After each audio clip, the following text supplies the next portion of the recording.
Assalamualaikum warahmatullahi wabarakatuh. Kami dari kelas 21B mata kuliah studi kelayakan bisnis akan mencoba menerangkan studi kelayakan bisnis perihal PT Indomarko Prismata. Pada kelompok kami ada beranggotakan 3 kelompok. Yang pertama saya sendiri Ahmad Amir Rijal Syauki, kemudian ada Mas Muhammad Ali Septia Rozikin, dan yang terakhir ada Mas Indra Lukmana. Kemudian untuk slide selanjutnya ialah alasan dibangunnya bisnis dan kondisi industri. Alasan pembangunan bisnis Indomaret adalah untuk memenuhi kebutuhan sehari-hari konsumen secara mudah dan hemat. Pada tahun 1990-an, pertumbuhan ekonomi Indonesia yang baik membuat para investor asing mulai melirik pasar Indonesia. Dilanjutkan pada tahun 1988, didirikannya gerai pertama Indomaret dengan nama Indomart. Kemudian tahun 1997, Indomaret memperkenalkan sistem waralaba. Indomaret sendiri beroperasi sebagai jaringan retail waralaba di Indonesia dan merupakan anak perusahaan Salim Group. Gerai pertama dibuka tahun 1988. Dilanjut pada tahun 1997 dimulainya bisnis waralaba. Sampai pada tahun 2015 terdapat 11.400 gerai dengan 60% dimiliki sendiri dan 40% waralaba. Sampainya pada tahun 2017 jumlah gerai mencapai 13.000 toko. Untuk mitra waralaba terdiri atas koperasi, badan usaha, dan perorangan. Indomaret tersebar di berbagai wilayah di Indonesia dengan moto Indomaret sendiri yakni mudah dan hemat. Slide selanjutnya ialah aspek pasar dan pemasaran. Yang pertama, analisis permintaan atas produk yang dihasilkan.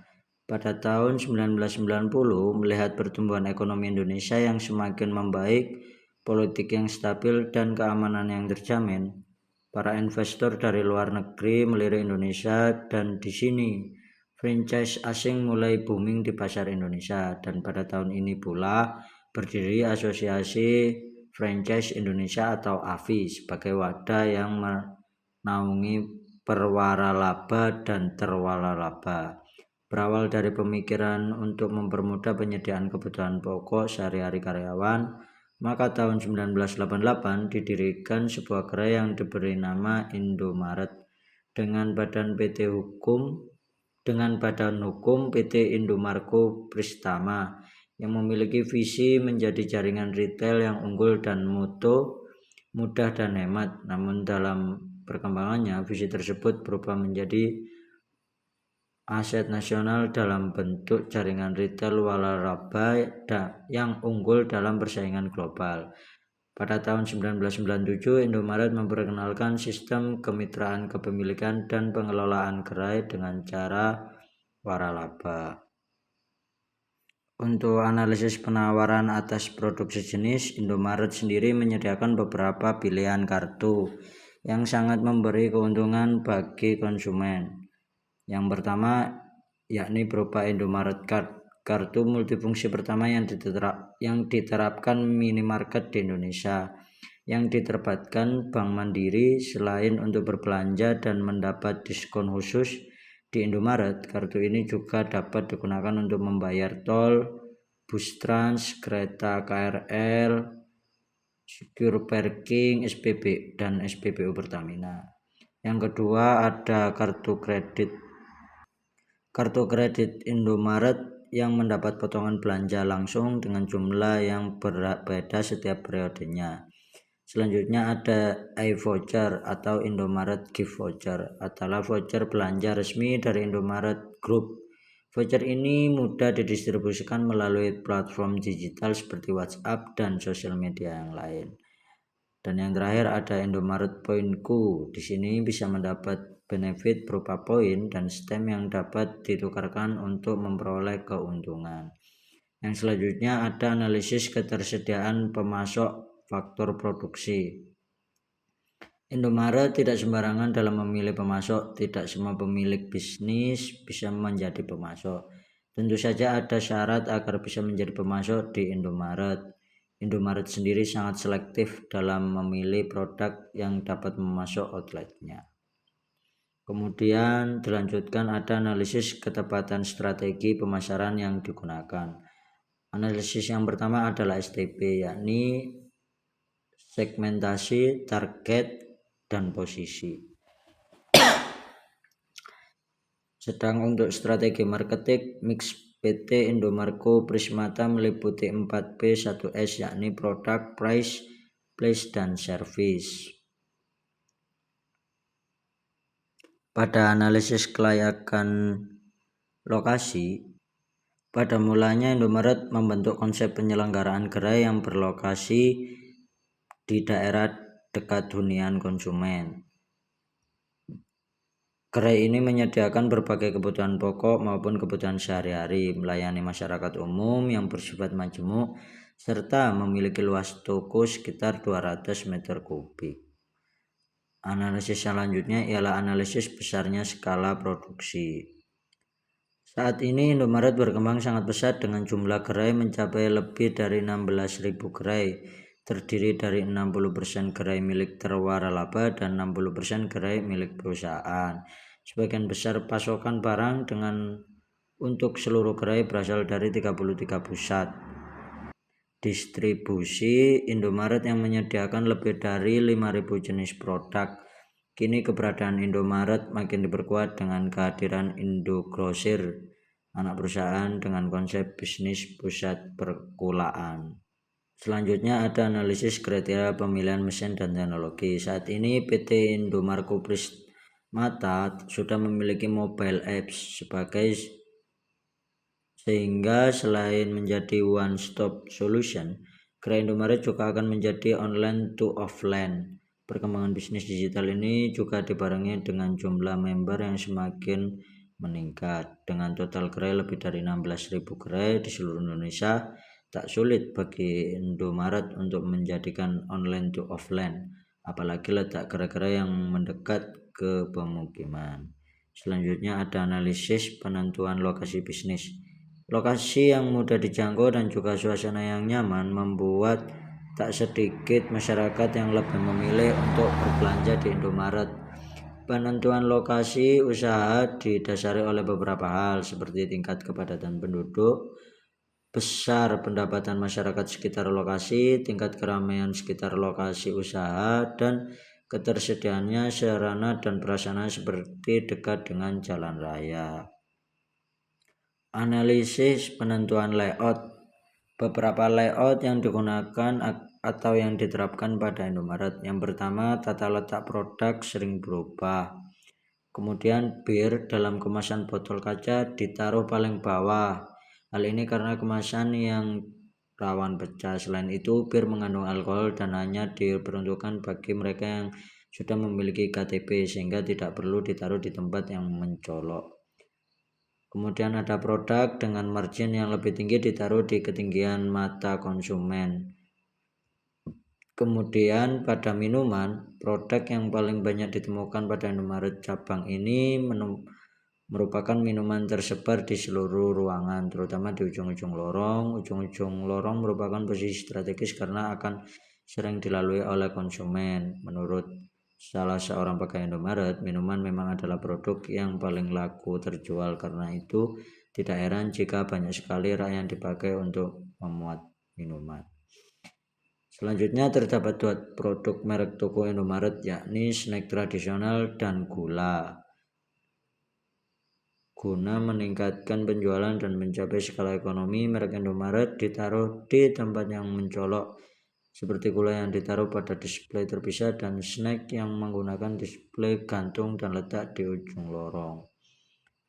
Kemudian umumnya produk makanan dikelompokkan dengan produk makanan, sedangkan produk non-makanan dikelompokkan dengan produk non-makanan. Selanjutnya juga terdapat pengelompokan barang-barang yang sejenis di satu era, seperti peralatan mandi, sabun, sikat gigi, kolagen, dan lain sebagainya. Kemudian selain mengelompokkan barang, Yang sejenis ada juga yang tidak sejenis. Misalnya di tiap-tiap ujung lorong diletakkan sebuah rak kecil yang lebarnya seperempat rak biasa yang bermuat macam-macam produk. Seperti dalam satu rak yang sama ada susu, kecap, biskuit, dan lain sebagainya. Area kasir sendiri akan dilalui oleh semua konsumen dan konsumen seringkali harus mengerti sehingga konsumen akan melihat produk yang dipajang di situ. Umumnya barang yang dipajang berukuran kecil seperti permen, coklat, rokok, dan baterai. Yang terakhir, selain ujung lorong dan area kasir, masih ada sejumlah posisi strategis dalam Indomaret. Misalnya begitu membuka pintu, konsumen bisa langsung melihat 3 display yang ada di hadapannya. Kala itu yakni berisi hit anti nyamuk, minyak goreng Sania, dan Milo 3 in 1. Kemudian pada slide selanjutnya yakni menjelaskan tentang aspek manajemen dan SDM atau sumber daya manusia. Yang pertama, analisis pelaksanaan pengembangan bisnis. Usaha ini Indomaret menargetkan pasar pada masyarakat umum. Pesaing yang akan dihadapi oleh Indomaret adalah perusahaan-perusahaan minimarket lainnya. Dalam menghadapi para pesaingnya, Indomaret telah menyiapkan strategi khusus, yakni dengan harga jual yang terjangkau, kualitas baik, efektif, efisien, tempat usaha yang mudah dijangkau konsumen, dan memiliki penampilan yang berbeda, dapat memberikan kemudahan transaksi bagi konsumen, dan berbagai teknik pemasaran yang bisa menarik minat konsumen seperti diskon dan lain halnya. Jenis-jenis pekerjaan yang dikerjakan pada gerai Indomaret, yakni yang pertama kepala toko. Kepala toko bertanggung jawab dalam mengorganisir dan dalam pengelolaan toko dan mengawasi jalannya operasi toko. Kemudian ada wakil kepala toko yang bertanggung jawab dalam membantu kepala toko dalam melaksanakan fungsi pengorganisasian dalam toko. Yang ketiga ada merchandiser, bertanggung jawab dalam mengatur dan menempatkan item-item atau produk yang ada sehingga menarik dan sesuai dengan konsep Indomaret. Kemudian mengatur display produk-produk di dalam rak dan mengklasifikasikan produk-produk di dalam rak. Yang keempat ada bagian kasir, yakni bertanggung jawab di lini depan dalam melayani transaksi pembelian yang dilakukan oleh konsumen.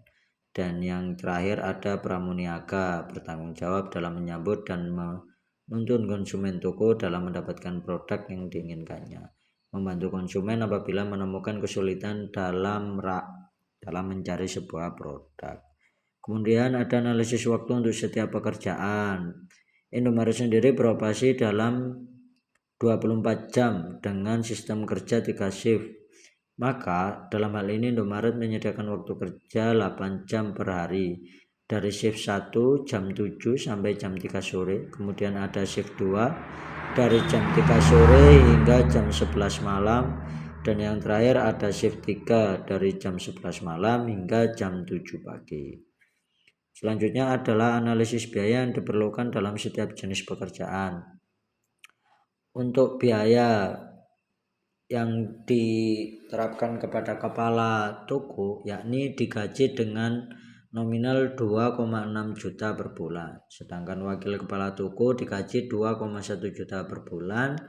Merchandising staff gaji 3,1 juta per bulan. Untuk kasir sendiri gajinya 2 juta per bulan. Dan yang terakhir ada pramuniaga atau helper gaji 2,1 juta per bulan.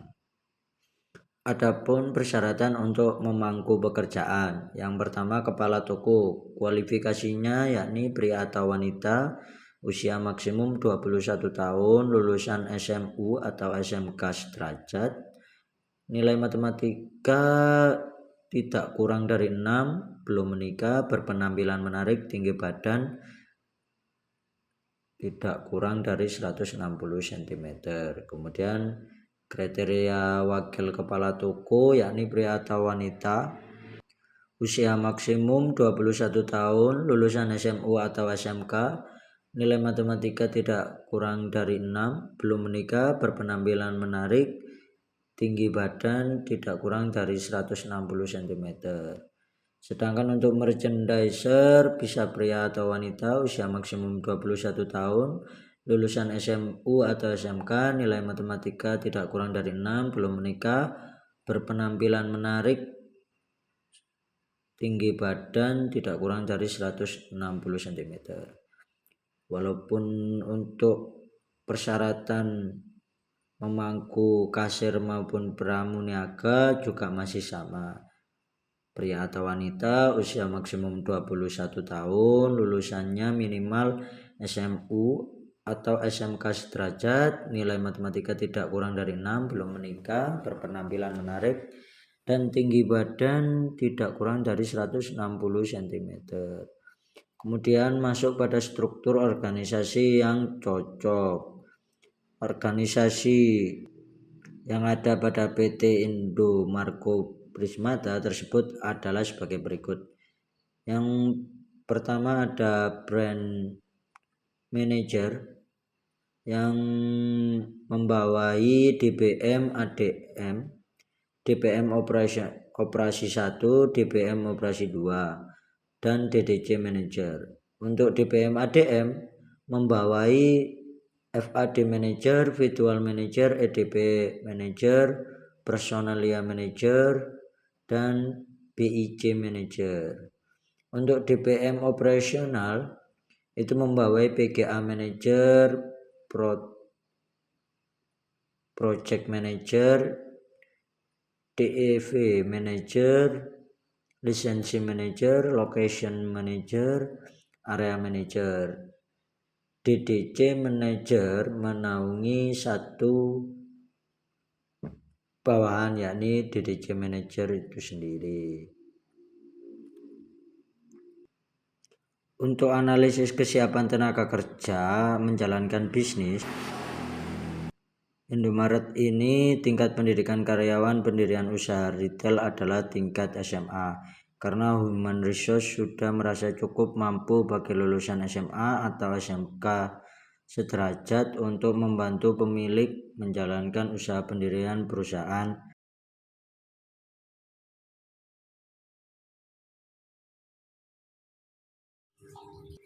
Pada slide ini akan menerangkan perihal tentang aspek hukum. Yang pertama ada analisis legalitas usaha yang akan dijalankan. Indomaret sendiri sudah memiliki legalitas yang memenuhi syarat dalam mendirikan suatu perusahaan, antara lain yakni sebagai berikut. Yang pertama ada tanda daftar perusahaan atau DDP. DDP merupakan daftar catatan resmi yang diadakan menurut ketentuan undang-undang mengenai hal-hal yang wajib didaftarkan oleh usaha dan disahkan oleh pejabat yang berwenang dan digunakan sebagai bukti bahwa usaha ini telah melakukan kewajibannya dalam pendaftaran perusahaan. Yang kedua ada nomor pokok wajib pajak atau NPWP. NPWP sendiri merupakan sarana dalam administrasi perpajakan, digunakan sebagai tanda pengenal diri serta identitas wajib pajak dalam melaksanakan kewajiban dan hak perpajakan. Yang selanjutnya ada analisis ketepatan bentuk badan hukum. Dalam analisis ini, perusahaan Indomaret atau PT Indomarko mendasari badan hukum yang berdasarkan perjanjian, melakukan kegiatan usaha dengan modal dasar yang seluruhnya terbagi dalam saham dan memenuhi syarat yang ditetapkan dalam undang-undang serta peraturan pelaksanaannya, yakni UU nomor 1 tahun 1995. Langkah dari pendirian usaha yang pertama adalah pembuatan akta notaris, kemudian ada anggaran dasar, pengesahan Menteri Kehakiman, pendaftaran wajib, dan yang terakhir ada pengumuman dalam tambahan berita negara. Untuk selanjutnya adalah penjelasan perihal analisis kemampuan bisnis dalam memenuhi persyaratan perjanjian. Perjanjian untuk menjalin kerjasama dengan waralaba di Indomaret ada beberapa persyaratan yang wajib dipenuhi. Salah satu persyaratan wajib menjadi franchise dari waralaba Indomaret adalah haruslah warga negara Indonesia atau WNI. Setiap perusahaan itu wajib memiliki persyaratan hukum dalam mendirikan suatu perusahaan, yakni ketentuan hukum yang berlaku mengenai perizinan. Yang pertama, izin lokasi yang terdiri dari sertifikat atau akte tanah. Kemudian ada bukti pembayaran PBB. Yang terakhir, yang ketiga, ada rekomendasi dari RT, RW, dan kecamatan. Kemudian ada izin usaha. Jenis izin usaha yang dikeluarkan oleh pemerintah yang menyangkut izin usaha perdagangan yakni ada SIUP atau SIUP, surat izin usaha perdagangan. Yang kedua ada SITU, surat izin tempat usaha. Dalam menjalankan perusahaan, pengusaha yang bersangkutan wajib menaati syarat-syarat yang ditentukan, antara lain pertama, keamanan dalam lingkungan dan masyarakat. Yang kedua, kesehatan dalam lingkungan dan masyarakat. Ketiga, ketertiban dalam lingkungan dan masyarakat. Dan yang terakhir ada syarat-syarat lain yang mengutamakan tenaga kerja dari sekitarnya dan menjaga keindahan lingkungan serta penghijauan. Untuk hukum yang ketiga ada NPWP, nomor pokok wajib pajak. Setiap pribadi yang berpenghasilan di atas penghasilan tidak kena pajak PTKP dan badan usaha wajib atau harus mendaftarkan diri sebagai wajib pajak pada kantor pelayanan pajak setempat dan akan diberikan nomor pokok wajib pajak atau NPWP. Para wajib pajak yang tidak mendaftarkan dirinya sebagai wajib pajak dan mendaftarkan nomor atau NPWP akan dikenakan sanksi pidana sesuai dengan ketentuan Undang-Undang Nomor 10 Tahun 2000, yakni barang siapa dengan sengaja tidak mendaftarkan dirinya atau menyalahgunakan atau menggunakan tanpa hak NPWP hingga dapat menimbulkan kerugian pada negara dipidana dengan pidana penjara selama-lamanya 3 tahun dan atau denda setinggi-tingginya 4 kali jumlah pajak yang terutang atau yang kurang atau yang tidak dibayar. Kemudian yang keempat ada NRP atau nomor register perusahaan atau biasa yang disebut dengan TDP. TDP singkatan dari tanda daftar perusahaan.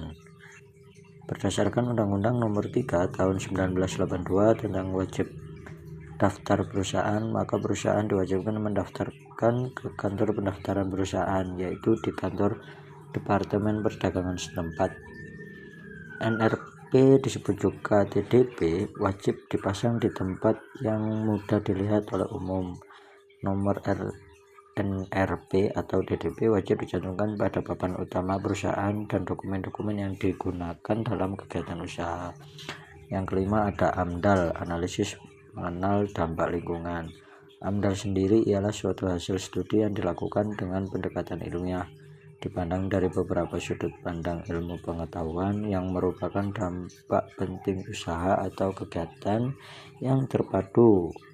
Juga direncanakan terhadap lingkungan hidup dalam suatu kesatuan hamparan ekosistem dan melibatkan kewenangan lebih dari satu instansi yang bertanggung jawab. Saya Indra Lukmana. Di sini saya akan menyampaikan materi selanjutnya, aspek keuangan. Yang pertama, analisis sumber dana untuk menjalankan bisnis.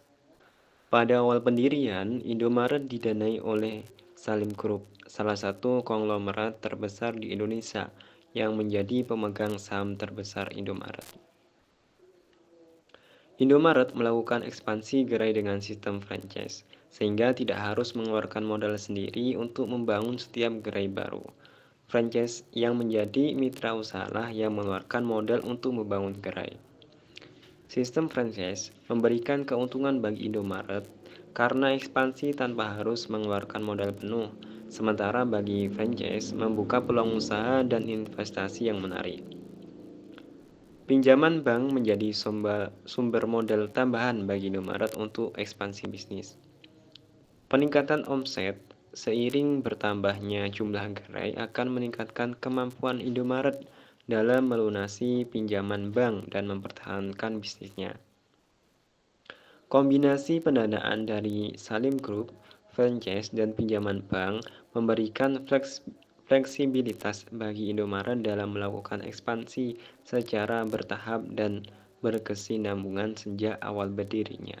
Selanjutnya, analisis besarnya kebutuhan investasi yang diperlukan. Untuk membuka toko baru, besaran investasi yang dibutuhkan kisaran 300 juta sampai 400 juta, tergantung lokasi dan luas gerai. Untuk mengambil alih toko yang sudah ada, besaran investasinya lebih besar, yaitu 500 juta sampai 1 miliar. Bagi calon terlaba yang sudah punya tempat usaha seperti ruang usaha, tanah, rumah, atau toko konvensional, investasi yang dibutuhkan sekitar 300 sampai 350 juta. Dalam jumlah investasi tersebut sudah termasuk biaya sewa 5 tahun, peralatan toko, perizinan, franchise fee, pembelian peralatan elektronik, dan non-elektronik. Target balik modal paling lama 3 tahun dengan pendapatan minimal 7-9 juta per hari atau 200-270 juta per bulan. Jadi untuk membuka usaha minimarket Indomaret, besaran investasi yang dibutuhkan berkisar antara 300 juta hingga 1 miliar, tergantung pilihan dan kondisi calon terwaralabanya. Investasi terbesar untuk mengambil alih toko yang sudah ada. Analisis besarnya kebutuhan modal kerja. Besarnya kebutuhan modal kerja PT Indomaret Prisma Tama tahun 2020 adalah 9 triliun 615 miliar 186 juta 816.264 rupiah. Jumlah ini mengalami peningkatan dari tahun 2019 sebesar penghasilan komprehensif lain. Artinya terdapat kenaikan modal kerja yang dibutuhkan untuk mendukung operasi perusahaan. Proyeksi laba rugi. Total laba PT Indomaret Prisma Tama tahun 2020 adalah sebesar 42 miliar 810.769.278 rupiah. Jumlah ini mengalami penurunan dari tahun 2019 karena terdapat penurunan beban penjualan. Dengan beban yang lebih rendah, meski pendapatan juga menurun, perusahaan masih mampu membuka laba di tahun 2020. Proyeksi arus kas. Arus kas dari aktivitas operasi sebesar 240 miliar 296 juta 889.849 rupiah mengalami penurunan dari tahun 2019 karena pembayaran kegiatan usaha dan penerimaan dari pembayaran untuk aktivitas operasi meningkat. Arus kas dari aktivitas investasi sebesar 45 miliar 764 juta 629.816 rupiah mengalami penurunan dari tahun 2019 karena tidak adanya perolehan dividen dari entitas asosiasi di tahun 2020. Arus kas dari aktivitas pendanaan sebesar 174 miliar 195 juta 503.651 mengalami penurunan dari tahun 2019 karena penerimaan dari utang bank, obligasi wajib, dan pembiayaan konsumen mengalami penurunan. Total dan setara kas awal tahun 2020 sebesar 158 miliar 254 juta 338.410 rupiah. Total dan setara kas akhir tahun 2020 sebesar 46 miliar 388 juta 322.396 rupiah mengalami penurunan dari tahun 2019. Proyeksi neraca. Total aset pada tahun 2020 adalah 15 triliun 753 miliar 656 juta Rp588.378 mengalami kenaikan dari tahun 2019. Hal ini menunjukkan bahwa perusahaan mampu meningkatkan pengelolaan asetnya.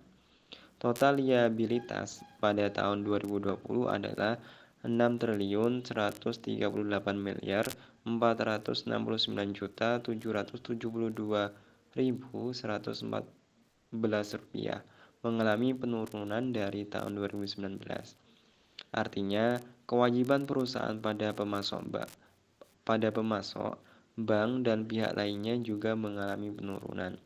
Dengan demikian, ekuitas perusahaan pada tahun 2020 dapat diproyeksikan sebesar Rp15.656.588.378 dikurangi Rp6.338.469.772.114 sama dengan Rp9.615.186.264.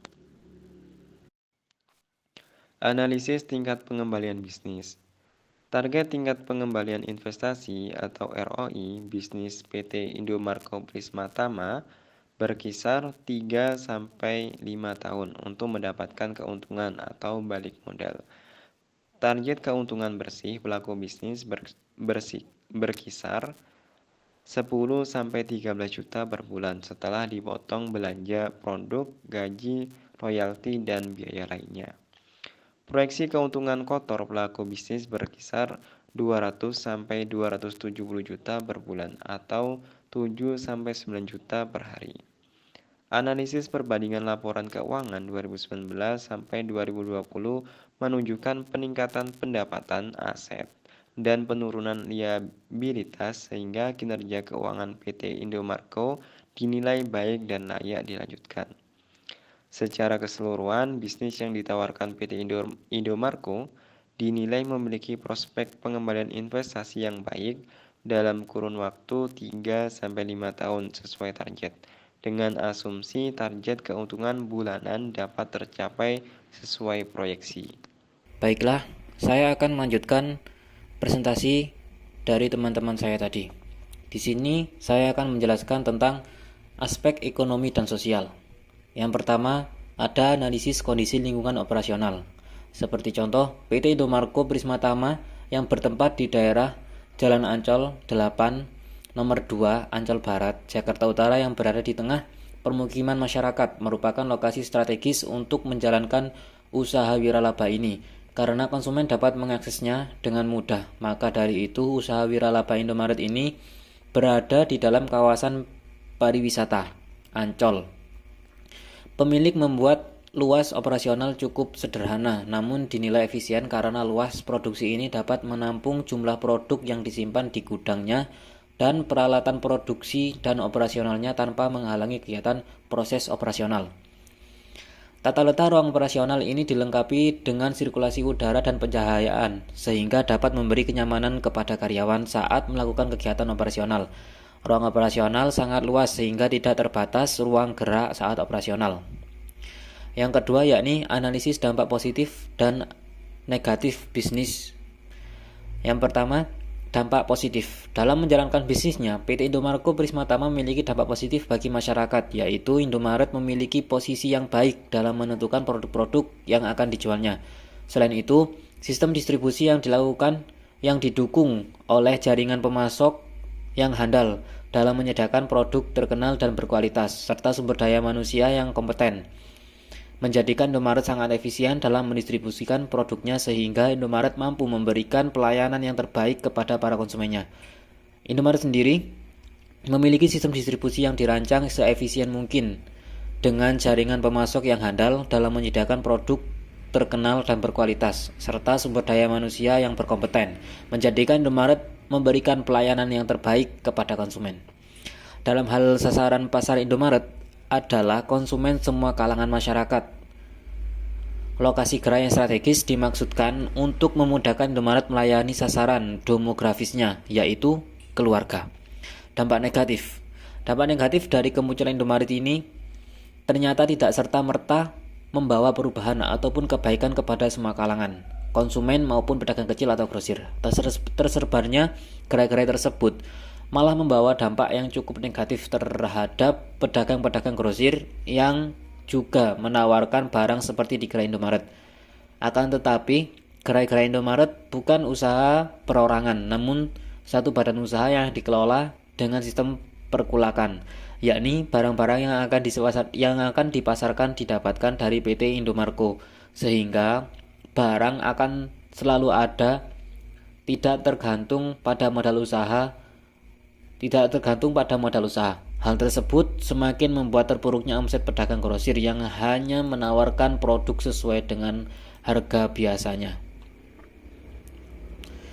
Selanjutnya yang ketiga, yakni analisis usaha yang dilakukan untuk meminimalkan dampak negatif bisnis Indomaret.